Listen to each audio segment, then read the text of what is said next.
it's Melanie. Welcome back. I have another story for you, and this one is actually one that I wrote myself. Tonight is a special night, okay? And I want to start off with a prelude to this story. If you've been following along, I've been reading out of other people's books, but tonight I'm being led to share something deeply personal.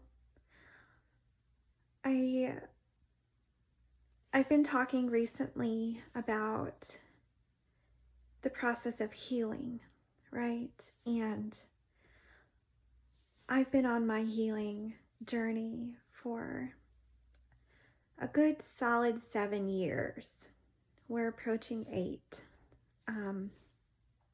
Of course, it always starts before then. You start getting the thoughts and the feelings come up. But in 2018, I really took my life into my own hands and started making changes. And I started on my physical body. And friends and family, if you recall, I started working on the outside of me. I had just come out of a stifling corporate job where I spent 11 years of my life, give or take a year, with the birth of my son. I spent 11 years of my young adult life working my way up in corporate America, trying to prove to somebody, mainly myself, that I was worthy of something. I went straight from high school into a marriage, which then led me to having my son. And I tried desperately to continue my education, but I couldn't handle it all. I couldn't handle being a mother, a wife, a bank manager, and, school on top of it. But I did complete two years of college. So dreams, right? And so I thought that in order to fix me, I needed to fix the outside of me, right? If you fix the outside, then everyone will see that you made changes, right? So I quit that job and I made my way into a couple more corporate jobs, thinking that change, along with the physical change of my appearance, I went down a road of natural weight loss. I was like, I am determined, I can do this. So your girl lost about 110 pounds and discovered she could run, and run really fast. It was so liberating. It was so wonderful. I spent the whole year of 2018 focusing on my body and proving to everyone that I had life under control, only to then realize I had nothing, absolutely nothing under control, especially my marriage. Man, was I lost.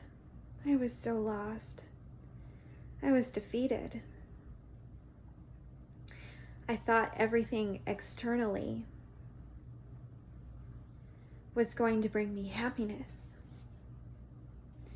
Men, substances,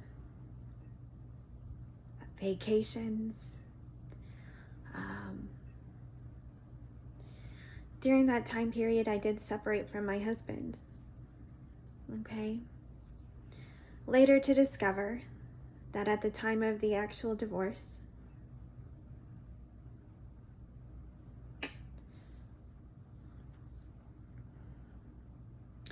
that the physical appearance had nothing to do with fixing me. All it did was create more of a distraction from the pain, the abuse, the substances, the trauma.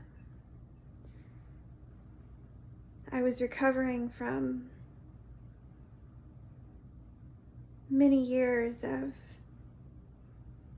narcissistic abuse.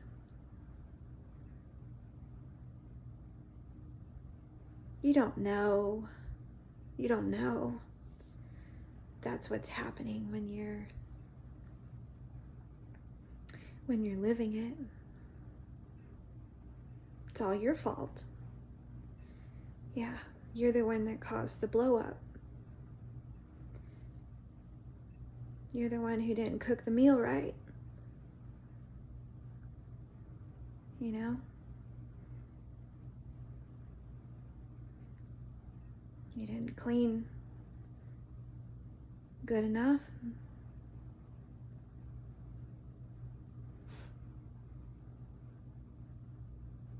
Anyway, we don't have to go back down that road. But what we can do is step into 2020. Okay? 2020 was a pivotal point for society, for the world. COVID hit. I was divorced. And an unwavering sense of loneliness sank into the depths of me. I didn't have my child. I couldn't take care of him and go to work as the schools were being shut down. Okay? His dad, not an option. So, while trying my best to hold myself together and stay out of trouble, I said, the only way I'm going to get out of this without giving up completely is if I work on me from the inside out. At this point, I'd already gained back probably an extreme amount of weight, that I worked so hard to take off,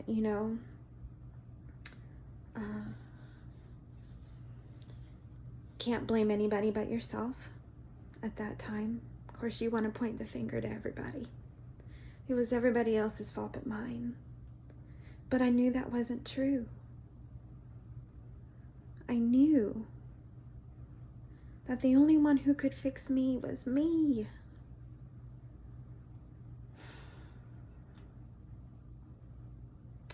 So anyway, I wrote this. I got this notebook and a pen, and I sat in the middle of my living room floor, a complete mess. But I did it. I wrote this out. And I'm going to say that this is a good solid 5 years ago, almost 6 now. But it goes like this. Why can't I express my feelings? Is it fear of hurting the other person or fear of reality? Why can't I just say what I want? Do I not feel valid for my reasonings? Or they just look at my face and there is no way I can say to them the feelings and thoughts that may or may not throw them off completely? I feel selfish for feeling a certain sort of way, always. like my feelings are just another cry for attention. Why do I feel like it has to be the perfect place and time? That all the stars must align perfectly in order to tell someone how I feel? How come I have to break everything to them gently, as if they are precious little knickknacks that can easily be knocked over? Is this people pleasing? Is this fear of confrontation or resentment? Hard feelings or feelings of failure? Why must everything be such a big deal? Why do I push things under the rug only to make an obvious mound that everyone will always trip on? Not just me. Why can't I tell someone when I'm unhappy or feel belittled or unwanted or too much? Why can't I just open my mouth to scream the words so loud that there is no choice but to hear me? Why do I always feel insignificant?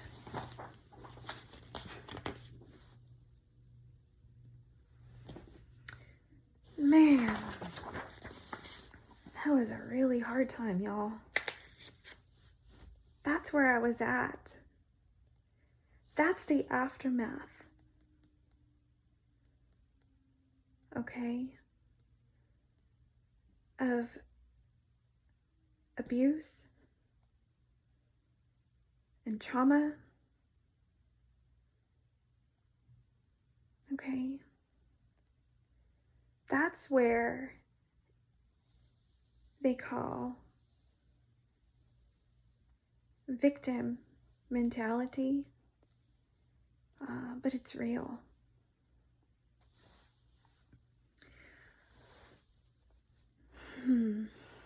It's hard to go back to that person.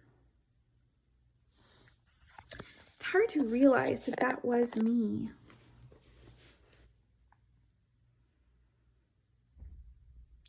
But the best part about it, and the reason I'm sharing it, is because the reality that healing is possible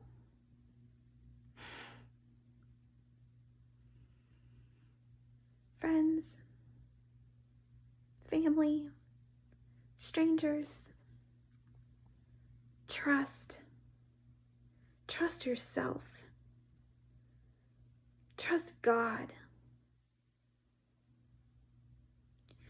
trust in Jesus. You don't have to be a victim.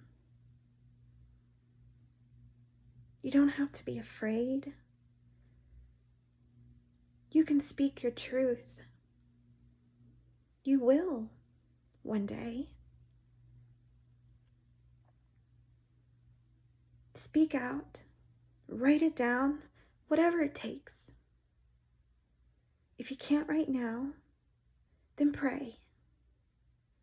Pray that the words will flow effortlessly. Pray for God to remove the blockages from your throat so that your voice may be heard. Thankfully, we live in a world where we can record a video and post it on social media.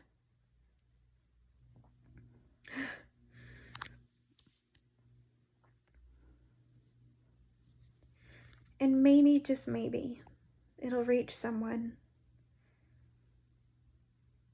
who might need these words of encouragement. Don't go back to that place. If you've been able to escape and you've taken the initiative to go no contact with your abuser or abusers, okay? There can be multiple. Yeah.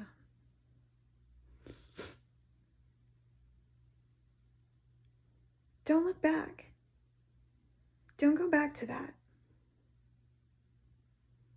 No matter what they say. Because you are strong. You are worthy. And God has a plan for you. You just have to see it for yourself first. I do hope that this found you. If it needed to find you. And wherever you are.